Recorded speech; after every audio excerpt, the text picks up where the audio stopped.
Le président du Conseil économique, social, environnemental et culturel, CESEC, s'est réjoui des progrès significatifs effectués pour cette deuxième session ordinaire. Avec un taux de réalisation de 91% des objectifs fixés, l'institution se montre assidue et innovante en vue de consolider ses acquis tout en anticipant les défis à venir. Ce bilan de la première session ordinaire de l'année 2024, dont nous nous réjouissons, appelle de notre part à envisager des perspectives à court terme.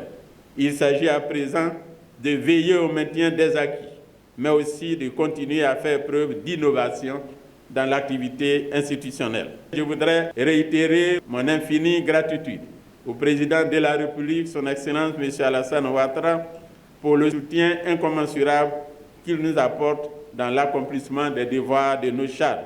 Les travaux de cette première session ont inclus des conférences de haut niveau, des visites de terrain et des activités de coopération internationale, soulignant la détermination des conseillers économiques et sociaux à contribuer activement à l'avancement national. L'institution est au travail et l'engagement des conseillers à aller de plus en plus sur le terrain pour visiter des sites et voir exactement la réalité du terrain. Nous sommes très satisfaits. Je pense que les populations de plus en plus se rendent compte que le Conseil économique et social est au travail. Nous essayons de cerner les problématiques qui nous permettent d'affronter les défis globaux de notre planète. Et donc nous pensons que le Conseil économique, social, environnemental et culturel, en tout cas, remplit ses missions. Nous ne sommes pas que dans la réflexion, nous sommes aussi dans l'action, dans la diplomatie économique, dans la prospection pour de nouveaux sentiers pour notre pays. Des personnalités de haut rang se sont distinguées par leur présence.